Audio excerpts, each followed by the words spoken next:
Break के बाद दोबारा खुश आमदीद कहेंगे। नाजरीन, आपको बात करेंगे कल वाले पीएसएल के मैच के ऊपर। क्वेटा ग्लैडिएटर मुकाबला इस्लामाबाद यूनाइटेड। इमरान भाई, कल तो पीएसएल का सबसे हाईएस्ट स्कोर हुआ है 263। फिर उसके बाद एक ही इनिंग में दो खिलाड़ियों ने सेंचुरी स्कोर की, रेली रूसो और इनके साथ हसन नवाज ने। किस तरह आप देख रहे हैं, इस्लामाबाद यूनाइटेड 5 मैच जीतने के बाद कंसिस्टेंटली 4 मैचेस अपने हार गया है। क्या वजह बनी है इस्लामाबाद यूनाइटेड कंसिस्टेंटली 4 मैचेस अपने हार गया? देखिए, एक बात मैं आपको बताऊं कि जो आपने रिकॉर्ड बताए, ये पाकिस्तान की जो T20 तारीख है उसमें शायद पीएसएल के अंदर पहली दफा हुआ कि एक इनिंग के अंदर 2 सेंचुरी बन गई, हाईएस्ट टोटल भी बन गया। ये कहते हैं ना, जब किसी की एक दफा कोई बारी लग रही होती है या कोई फॉर्म में होता है तो फिर उसका बल्ला क्लिक कर रहा होता है और चलता रहता है। बिल्कुल। हसन नवाज ने जो लास्ट इनिंग खेली थी, आपको याद होगा, उसके अंदर भी उन्होंने बड़ी फंसा हुआ मैच निकाला था जी। लेकिन अगर मैं ओवरऑल जो बात करेंगे आपके, हाँ यार, किस तरह से देखते हैं ये सारी चीजें, इस्लामाबाद यूनाइटेड की परफॉर्मेंस को अगर मैं देखूं तो वो उनका जो पहली शिकस्त जिस दिन हुई थी उस दिन उन्होंने 5 तब्दीलियां की थी अपने विनिंग कॉम्बिनेशन को तोड़ने के बाद जी। और जब आप अपना विनिंग कॉम्बिनेशन तोड़ दें तो उसी दिन मैंने बहुत सारी जगहों पर कहा था कि विनिंग कॉम्बिनेशन तोड़ना इतना आसान नहीं होता है कि आप विनिंग कॉम्बिनेशन तोड़ दें। फिर मुझे कहीं ना कहीं डाउट्स होते हैं कि आप क्या कुछ खेल रहे हैं, क्या कर रहे हैं। एक तरफ आपको शादाब खान जो है वो जीतते हुए दिखाई दे रहे थे और इसके बाद आप फौरन वो रेस्ट में चले जाते हैं और सलमान अली आगा जो है वो बतौर कप्तान खेल लेते हैं आके।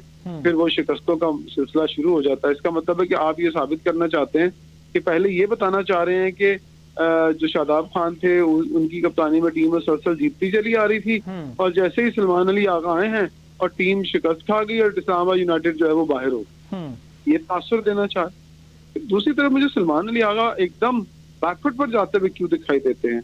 आपको भी पता है और मुझे भी पता है और जो उनको जानते हैं उनको भी पता है कि सलमान अली आगा ऐसे स्पिनर हैं जो अपने 4 ओवर आराम से T20 में निकाल सकते हैं और इतने चालाक हैं कि वो हसन नवाज, यासर खान, इन जैसे बंदों से शॉट्स खाने वाले नहीं हैं अगर उनके रेंज में बॉल ना आ जाए तो।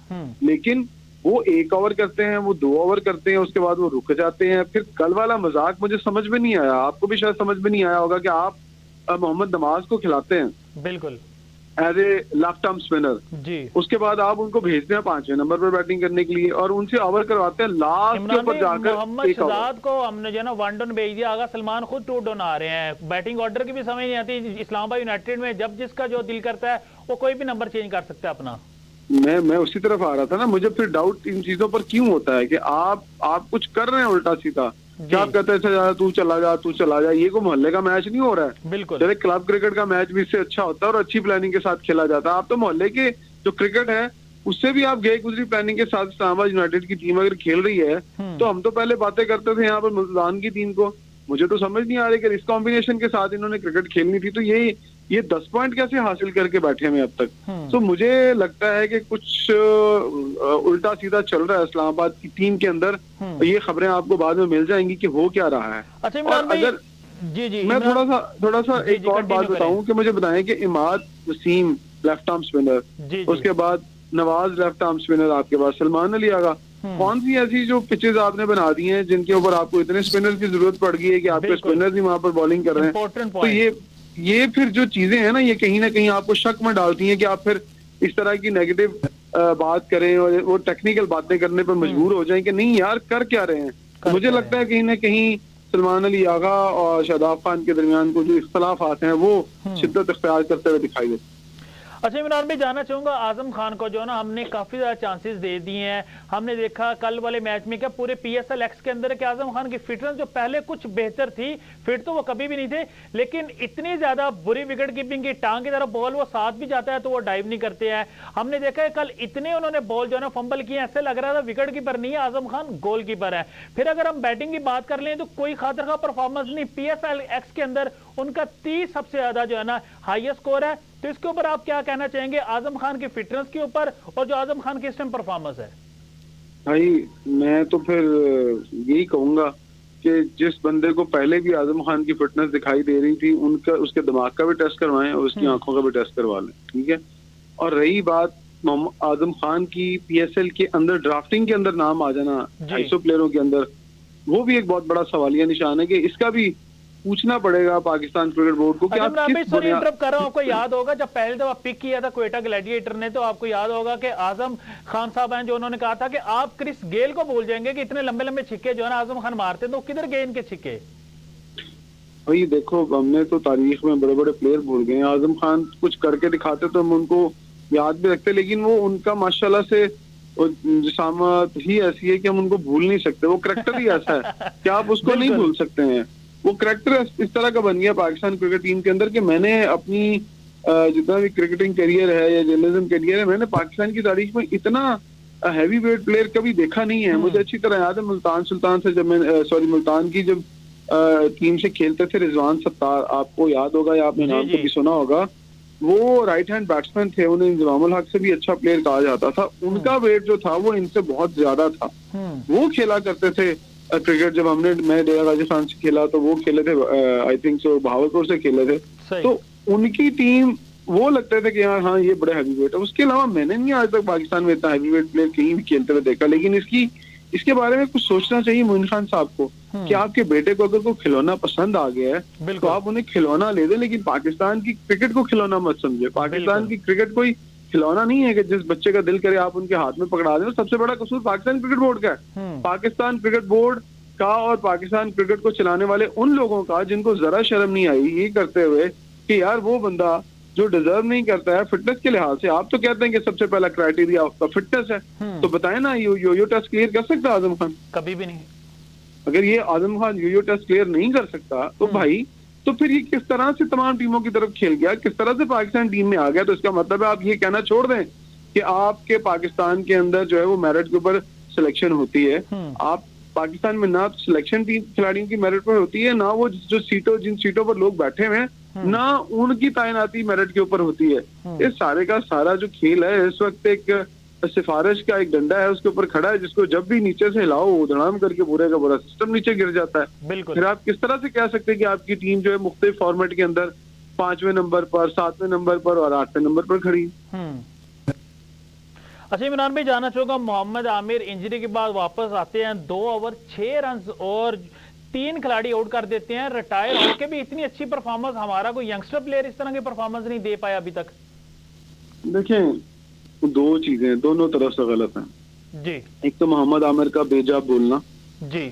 अगर अल्लाह ताला ने आपको एक ऐसी सलाहियत दे दी है कि आप एक जादूगर बॉलर के तौर पर अब जाने लगे हैं कि आप किसी को भी कहीं भी ट्रैप कर सकते हैं। बिल्कुल। पेस ही आपको ट्रैप नहीं कर सकती है, लेकिन आपकी लेंथ और आपकी स्विंग किसी भी दुनिया के बैट्समैन को जो है वो ट्रैप कर सकती है और ज्यादा मुश्किल होता है। जिस तरह लास्ट में अगर वसीम अकरम साहब का जो आखिर वाले 5-6 साल थे तो वहां पर वो पेस से डिसीव नहीं करते थे, अपनी लेंथ और स्विंग से डिसीव करते थे सबको।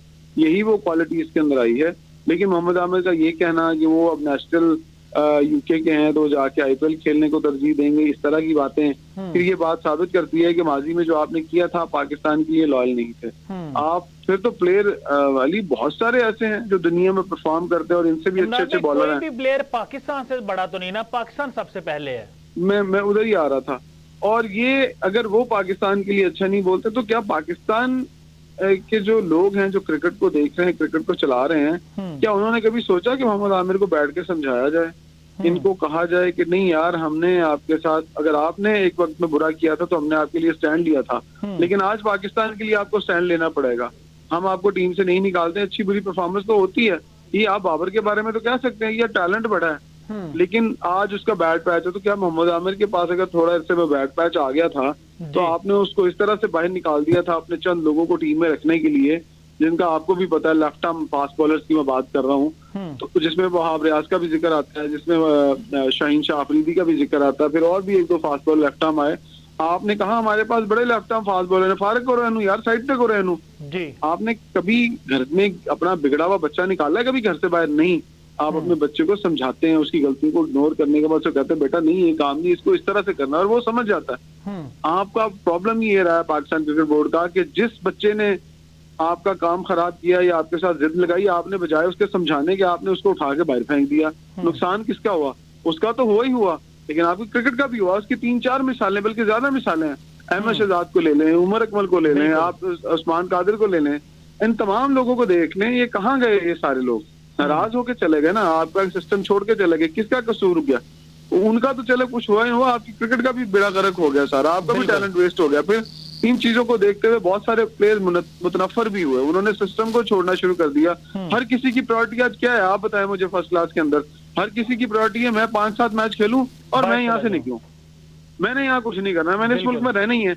आहिस्ता आहिस्ता आपके मुल्क का टैलेंट बाहर सिर्फ 2 वक्त की रोटी कमाने के लिए, अपना अच्छा लिविंग स्टैंडर्ड देखने के लिए वो यहाँ से क्रिकेट छोड़ रहा है और बाहर जा रहा है। नुकसान किसको हो रहा है? पाकिस्तान के सिस्टम को। जब अच्छे प्लेयर बाहर चले जाएंगे तो आप कहाँ से ढूंढ के लाएंगे प्लेयर?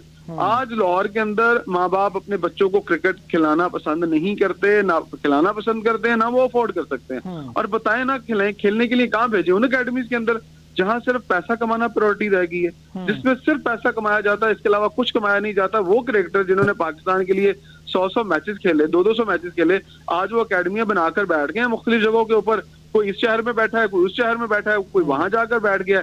उनकी मकसद क्या है? पाकिस्तान क्रिकेट बोर्ड के अंदर नौकरी करना और पाकिस्तान क्रिकेट बोर्ड के साथ मिलकर उन अकेडमीज को चलाना और छोटे छोटे ब्रांड्स के साथ मिलकर पैसा कमाना। इसके अलावा क्या प्रायोरिटी है पाकिस्तान के अंदर क्रिकेट को बेहतर करने के लिए? मुझे साबित कर दे, मुझे गलत साबित करके दिखा दे। बिल्कुल इमरान भी सही कह रहे हैं। आपसे आखिरी सवाल जानना चाहूंगा, 5 मैचेस जीतने के बाद 4 मैचेस मुल्तान इस्लामाबाद यूनाइटेड हार चुकी है, तो आप किस तरह देख रहे हैं कि प्लेऑफ के लिए आखिरी मैच जीत के क्वालिफाई कर पाएगी या इसी मोमेंटम के साथ जिस तरह वो हार रही है लास्ट मैच भी हार जाएगी? देखो मैंने पूरा जो 6 टीमों के अंदर एक टीम आप निकाल दें, पीछे बचती है 5 टीमें। एक टीम ऑलरेडी क्वालिफाई कर चुकी है, पीछे बचती हैं 3 टीमें। भाई एक बात सॉरी मैं ऐड कर दूं कि बाबर आजम जो है ना वो इंजर्ड हो चुके हैं और ये भी खबरें आ रही हैं कि पीएसएल से भी बाहर हो गए हैं। वो पीएसएल से रात भी खबर आई थी कि वो पीएसएल से बाहर हो गए हैं। आई डोंट नो कि वो क्यों इस तरह का उनका ये डिसीजन आया है, वो वाकई अनफिट हुए हैं या फिर अंदर कुछ और चल रहा है। मैंने आपको अभी इससे पहले कुछ बताया था कि इस्लामाबाद यूनाइटेड के अंदर सलमान अली आगा का आके अचानक कप्तान बन जाना, अगर आपने सलमान अली आगा को कप्तान बनाना ही था भाई, तो फिर आप उनको पहले मैच से लेकर 10वें मैच पे कैसे कप्तान खिलाते? क्योंकि उसको अभी इतना इंटरनेशनल एक्सपीरियंस नहीं था कप्तानी का, वो यहाँ पर आकर एक्सपीरियंस गेन करता, 10 मैच ये मिलते, फिर वो आगे जाके आपकी टीम को लीड कर पाता। आप कुछ और सोच रहे हैं, आप देखिएगा आपको बहुत बड़े बड़े सरप्राइजेस मिलेंगे। इस इवेंट को जरा खत्म तो हो लेने दें, आपके पास स्टोरीज कैसे सामने आती हैं। ये बहुत बड़ी लड़ाइयां चल पड़ी हैं इस वक्त पाकिस्तान क्रिकेट के सिस्टम के अंदर। और कोचेस के हवाले से भी आपको खबर है कि कोचेस इंटरनेशनल मान नहीं रहे, जो मान रहे हैं वो कह रहे हैं मैं कोचिंग स्टाफ अपना साथ लेके आऊंगा। और अगर कोचिंग स्टाफ वो साथ लेकर आता है तो फिर आपकी नेशनल क्रिकेट अकेडमी के कोचेस क्या करेंगे जो आपके साथ कितने अरसे से साथ चल रहे हैं? बहुत सारे ऐसे फड्डे हैं जो भी आने वाले वक्त में आपको सामने आएंगे। और इसके सबसे बड़ी वजह वो होती है जब घर का सरबराह सर पर नहीं होता और सरबराह ने भागदौड़ किसी ऐसे बंदे के हवाले कर दी होती है जिसका अपना कैरियर जो होता है वो क्वेश्चनेबल होता है कि वो किस तरह से क्रिकेट खेला, किस तरह से टीम में आया। तो फिर आप खुद देख लें कि पाकिस्तान क्रिकेट टीम का क्या हाल हो। बिल्कुल इमरान भाई आप सही फरमा रहे हैं, बहुत शुक्रिया आपने हमें अपना कीमती टाइम दिया। हमारे साथ मौजूद है senior sports analyst Imran Sohail साहब। नाज़रीन इस टाइम जो है ना तमाम पाकिस्तान कौम की जो नज़रें हैं ना वो पाकिस्तान इंडिया वार के ऊपर भी हैं, लेकिन साथ साथ जो है ना पीएसएल भी हो रही है और इंडिया के अंदर आईपीएल भी हो रही है। और ये कभी इम्कानात हैं कि हो सकता है कि पीएसएल को मुलतवी कर दिया जाए। जो पाकिस्तान के हालात इस टाइम चल रहे हैं, ये भी खबरें आ रही हैं कि पीएसएल को जो है ना मुलतवी नहीं किया जाएगा, लेकिन कुछ देर बाद जो है ना पाकिस्तान क्रिकेट बोर्ड की जानिब से स्टेटमेंट जारी हो जाएगी कि पीएसएल को मुलतवी किया जा रहा है या पीएसएल को कंटिन्यू किया जा रहा है। ये भी खबरें आ रही हैं कि ये भी हो सकता है कि फॉरेन प्लेयर्स को अपने अपने मुल्क वापस भेज दिया जाएगा और पीएसएल जो है ना हम अपने डोमेस्टिक प्लेयर्स के साथ ही कंप्लीट करेंगे, ये भी एक ऑप्शन है। लेकिन सबकी इस सब नजरें जो है ना पाकिस्तान क्रिकेट बोर्ड के ऊपर है कि पाकिस्तान क्रिकेट बोर्ड की जानिब से क्या फाइनल स्टेटमेंट आती है। नाज़रीन इसी के साथ मुझे हमारी टीम को दीजिएगा इजाजत, मिलते हैं इंशाल्लाह आपके साथ अगले प्रोग्राम में।